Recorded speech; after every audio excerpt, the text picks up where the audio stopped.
Very good afternoon to everybody. Thanks for clicking on to the Saturday Tropical Outlook for the 7th of September. It's hard to believe that we've reached the end of week one of meteorological autumn as well as September, and just days away from the climatological peak of the hurricane season. It has been many days gone by since the last system, Ernesto, and I believe between the 12th of August and now, with no named systems, means it is the longest period for the period of time that we have had no named system in the Atlantic for over 50 years.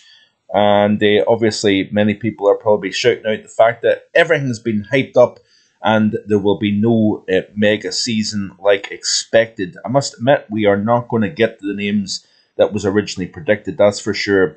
But there is multiple reasons behind this lull in proceedings in the Atlantic, and despite the fact that we've had record-breaking warm sea surface temperatures, record warm ocean heat content, that is obviously the warmth down below the surface, and we've had a very stalled out El Nino development during the course of the summer season.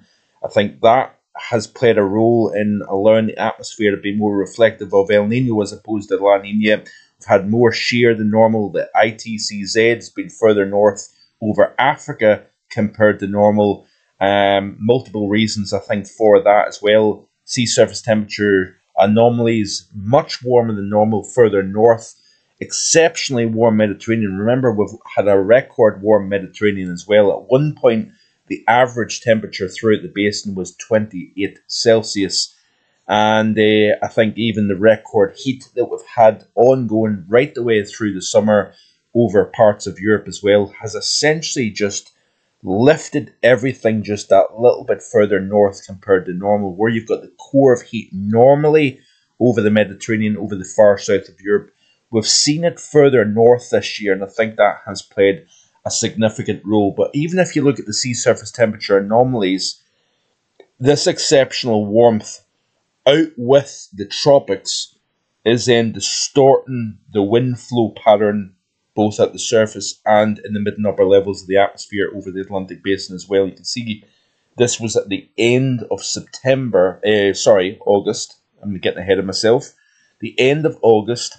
This was a tweet here put out by Eric Webb here, a tropical expert, saying that it's interesting to note that while tropical Atlantic is record warm, extratropical North Atlantic SSTs this year have a more classic cold AMO look, with a cold blob south of Greenland and northwest of Africa. It's the kind of SST configuration that we've seen in quiet non-El Nino seasons like 2013, 73, 1970, and probably is indicative of a favourable wave pattern for more frequent, dry, stable intrusions into the tropics.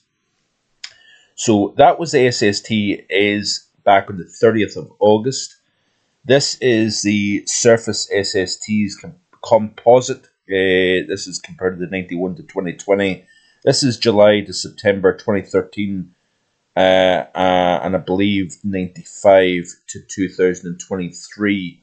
And again, like I say, this the distortion of warmth further north.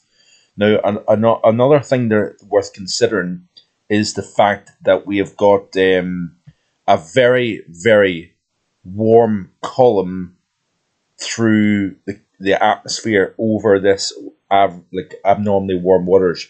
What that means is we're creating a more stable environment, where when you've got warmer conditions, the further up you go through the atmosphere, it then makes it harder for the atmosphere to produce lift, cloud cover, thunderstorm activity, etc. That is another factor that has been overlooked this year when it comes to the overall environment for tropical systems. African waves coming off Africa further north, entering cooler than considerable water temperatures that would sustain and help intensify and maintain tropical storm or hurricane strength. So, like I said, there's multiple aspects to look at when it comes to why this season has not planned out the same as expected. Another tweet here by Eric saying about really once we entered late June into July through August,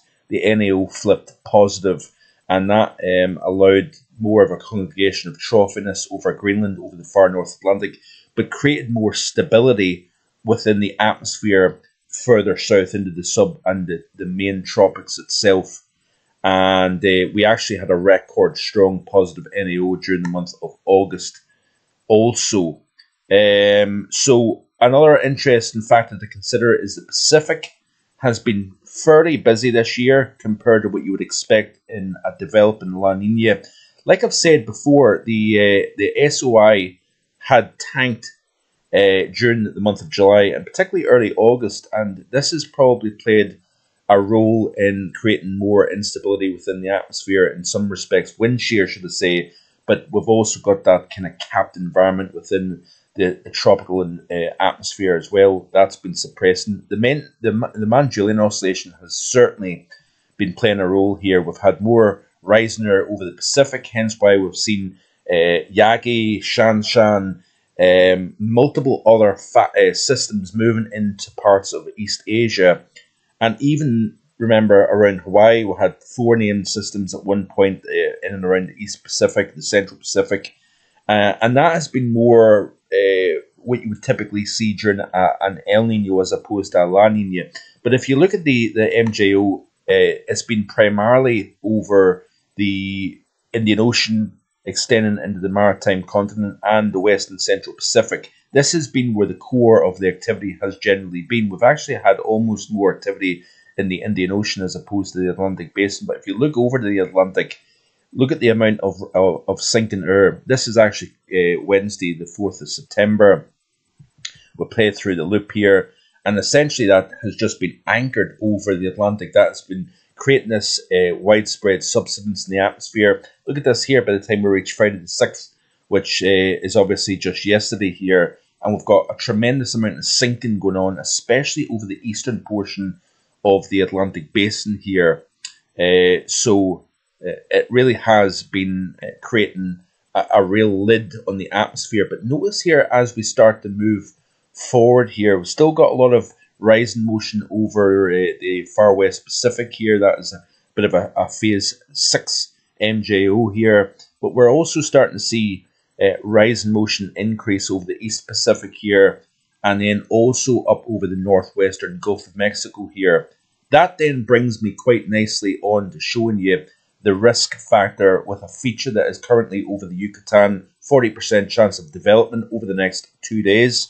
The NHC says tropical wave over the Yucatan is producing disorganized showers and thunderstorms over Guatemala, southeastern Mexico, and the adjacent waters of the southwestern Gulf. The wave is expected to move over the Bay of Campeche later today, and an area of low pressure is forecast to develop. We've got a decrease in wind shear. We've got a buildup of moisture within this region here, and with a buildup of moisture, low wind shear, and sea surface temperatures into the mid to upper 80s, which is kind of the 28 to 30 Celsius range, with very warm waters below the surface, then the models are now starting to really pick up on this feature becoming something. So over the next couple of days, it's got a 40% chance of development here. Moving on to the next 7 days, and you can see that probability increases further. We've actually got a 60% chance, and that's the first time in a long time actually that we've had this high of a chance of development in the Atlantic since way back with Ernesto here. So it looks as if we have got a possibility of seeing this feature develop over the next few days here. This is Yagi, now moved into far southern China. It was a super typhoon with 165 mile per hour winds, pressure down below 920 millibars.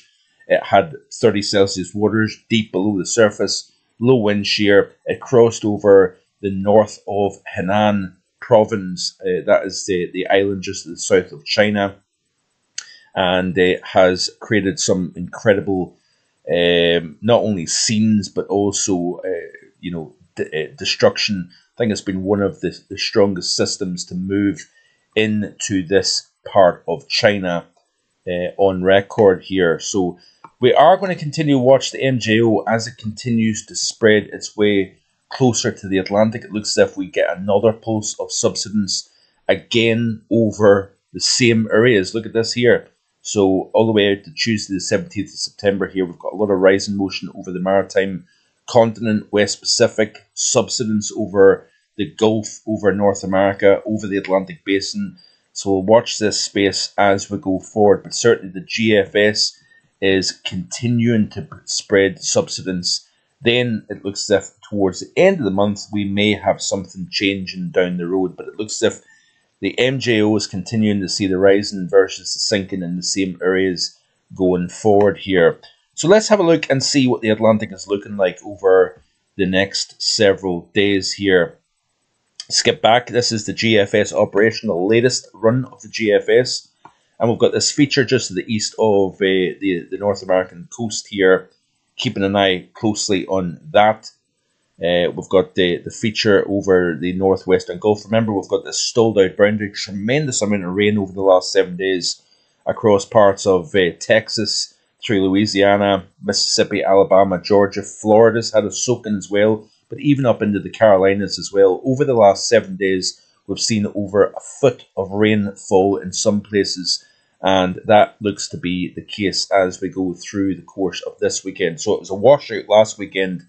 It is a bit of a washout again this weekend here as well. But you notice here, as we continue to play through, the GFS is seeing that feature currently over the Yucatan, hugging the far south of the Bay of Campeche here.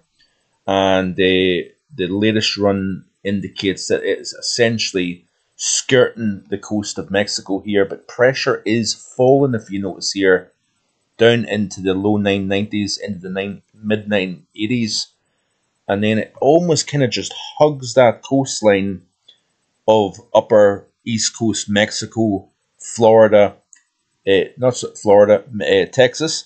I'll get my geography correct, and it's right on the mouth there of Galveston at 983 millibars, and then it eventually comes ashore just to the west of the Texas-Louisiana border here. You notice here that as we continue to play through, there is not a whole lot going on. The only thing that we can speak about really at this point, this is out to Sunday, next weekend, mid-September. That is remarkable. Remember that the 11th of September is the climatological peak of the hurricane season, and to see this little activity is just something quite remarkable. We've got this feature here to the east of the Canadian Maritimes at 979 millibars, and that might be an interest for the UK and Ireland as we go later into the month here. Then notice here that at the very, very end, we're starting to pick up a couple of features. Look at this little feature here. This may be the system that's over the central Atlantic at the moment. It may be a new wave that eventually comes off Africa. I'm not so sure. But again, the modelling is sniffing out something. Look at this here, 953 millibars. But this is just one model run of hundreds of model runs, so we cannot take this literally whatsoever. Looking at another model, let's have a look at the EC ACE model here, which is the artificial intelligence model. We'll go back to the here and now. I'll just go back slightly. Now, this is the couple of features that we've got over the Atlantic at the moment. There's the system just off the Texas coast here. Aboard. It's along the frontal boundary that's been stuck in place over the northern Gulf, south coast of the US for the past week or so here. That's that system that was kind of being watched for a period of time with the NHC, but it's gone now. And then it looks as if we play through the loop. There's the feature then developing over the Bay of Campeche, and that the latest run of this model indicates that it stays further away from Texas and moves towards the south coast of Louisiana as a mid 995 millibar area of probably a disturbance, if not a weak tropical storm, if anything. Playing through the loop here, again, not a whole lot to speak about, all the way out towards the middle portions of the month and beyond here. it's not got anything to write home about whatsoever. Looking finally at the GFS ensemble here, go back to the here and now. Very, very little to speak about. And you can see here that system moving into Nova Scotia, keeping an eye on the feature over the western side of the Gulf of Mexico. It disappears. So it's not seeing anything at all. And look at this here, all the way through next week. There is literally nothing to speak about within the tropics. So the only feature at the moment really is the western Gulf of Mexico feature. And even at that, it's not indicating a huge amount really with the models. I want to show you the convection that we're seeing over the northern Sahara. And this is just incredible stuff here. So we're continuing to see this peeling off of moisture away from the traditional ITCZ region, drifting further north up into Mali, Murciana, up into Morocco, Algeria, even parts of Libya as well. We're seeing rainfall, thunderstorms, lightning activity. Look at this line of convection here just to the west of Morocco. Pretty incredible stuff. You do not often see that. We've got a cut-off area of low pressure over Biscay as well, which is creating instability over the Iberian Peninsula at the moment. Let's finally look at a couple of other things here just real quick, and then we will end because I need to head out the door. So Yagi, like I said, moved ashore as a very, very powerful system. Look at this here, incredible tweet here by Jim Yang, showing over the north, far north of Henan Island, pressure below 930 millibars, an incredible satellite imagery of a super typhoon moving in to the far north of that island in China. So let me just see here. This is an interesting graphic. Some of the parameters, the reasons why we've seen, conducive conditions, but also not conducive conditions. Record warm conditions here. I like this graphic here by Ed. Record warm conditions, lower than normal expected shear. That was the expected shear, but actual wind shear was higher than normal through the tropical Atlantic. The wave train itself here, if you look at this bottom left-hand corner box, the current track moving further north, and sea surface temperatures are below average here, and below what is conducive for tropical systems. The normal track is further south, below the Cape Verde, but they've been coming out between Cape Verde and the Canaries. We've had warmer than normal air aloft, creating more stability, and then sinking. We've had the MJO in an unfavourable phase, and a lot of Saharan dust as well. That is not actually is mentioned. In fact, drier and cooler water is showing up here.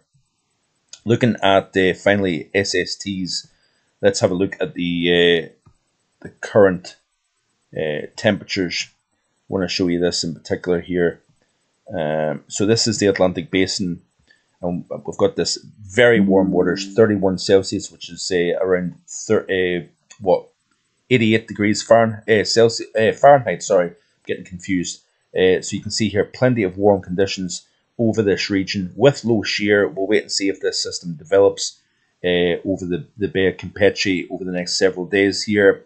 But looking at the wider North Atlantic Basin, you can see here that the water temperatures where these waves are coming out at 22 to 25 Celsius below the threshold to sustain tropical systems.